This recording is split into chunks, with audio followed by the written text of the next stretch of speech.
What's up guys, it's me Jeremy, and finally I'm ready to teach you guys how to deal with ragers.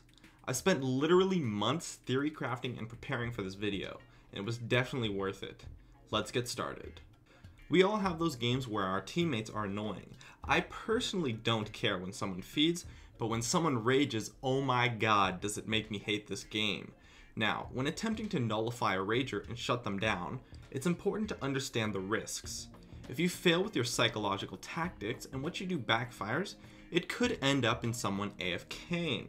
However, I believe that the risk is definitely worth the reward, since I'd rather have an AFK player on my team than a rager. And if you succeed, you can turn them into a solid teammate. Throughout your Perils of YOLO Q, there will be 3 types of ragers that you will encounter, in order of how bad they are from worst to, well, less worst. The Flamer/Blamer, the Negative Nancy, and the Passive-Aggressive player. Each of them needs to be dealt with in a particular way, and using my nifty analogies, you can hopefully learn how.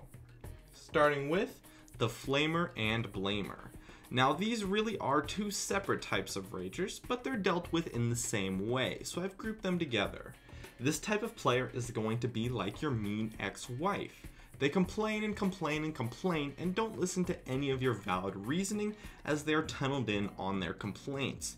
Now, if they're raging at you, you can just mute them, remember an old joke, and laugh it off. But this guide is about controlling ragers to promote a team environment, not a guide to prevent yourself from being raged at, as that really is just way easier. The key to dealing with this type of player is to defend the person being raged at. No matter how much they sucked, you can easily defend them with the line of, "It doesn't matter how much he or she sucked, this is a video game, no one deserves to be yelled at like that," and other things such as pointing out the positives in the person's play or in the overall situation. This tactic will cause the rager to start raging at you instead, thus removing the burden from the player who was initially raged at, just as if your ex-wife was yelling at that retail clerk and then you defended them. I mean, they're only doing their job after all. Anyways, after that you can either mute them once again or proceed to try to calm them down. Phrases like "shut up and play" work pretty well, and you can try telling them to relax or calm down like you would to any normal human being, but just like your ex-wife, that has a good chance of not working, so it depends on the person. If they look like they want to win, telling them to relax is probably going to work. If they look like they want to rage, well, then you probably shouldn't try it. Now, it's important to defend in a very passive way. Any aggression towards this type of rager will further increase the rage and likely lead to a rage quit, and you feeling very bad. Next, we have the Negative Nancy. This type of rager is always negative, no matter what the situation is. They give up 1 kill and they're negative for the entire game. And this type of player is like a cat. They do one tiny little thing and expect the world in return and think that their word is above all and that the game is over even though it's only 5 minutes in and the score is 2-3. The way to deal with this type of player is the exact same way you would deal with a cat. Constant petting. You need to constantly pet your Negative Nancy by telling them jokes or convincing them to maintain a positive attitude. Point out positives in your situation. Phrases like "nah man, we got this, I believe," and "come on dude, keep your head up, it's solo queue, anything can happen," are great ways to pet your Negative Nancy. Tell them these kinds of things the instant after they make a negative comment in order to show absolutely no sign of doubt. Even if you don't believe it, if you pretend like you do, they can too. You just gotta keep petting them. That's all there is to it. Lastly, we have the Passive-Aggressive player. This is by far the most popular type of rager, and yes, I do consider them to be a rager. And this type of person is like a good-hearted bully. I can't speak for others, but I was a bully once in grade school. I didn't want to be, I tried pretty hard to be a good person, but it just kind of happened.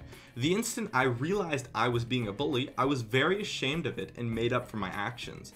That is how the passive-aggressive rager is. They don't know that they're being a rager. They believe that they're simply giving advice to their fellow player, when in actuality they're doing it in a very mean way to the point bordering on the edge of flaming. At least it certainly feels like being on the receiving end of flaming. Anyways, you want to deal with them the same way you can deal with a good-hearted bully. call them out on their actions.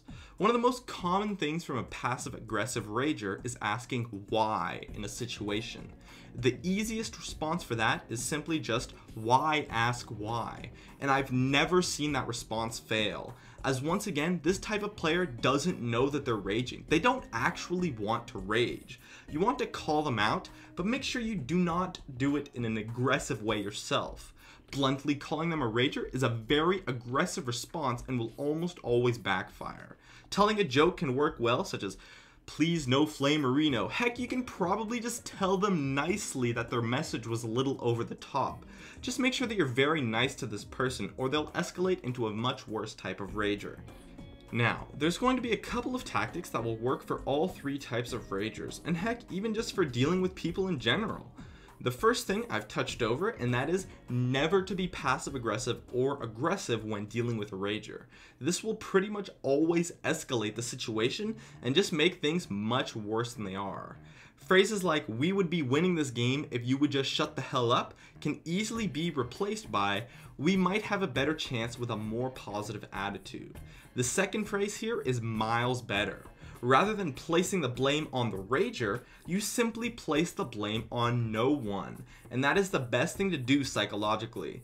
Always read your chat messages too before you send them out, as I find that when dealing with a rager, a good portion of your responses will end up being passive-aggressive or aggressive, so I can just delete them and rewrite them when I do this, since it's very easy to end up raging at a rager, and also know when to stop talking too.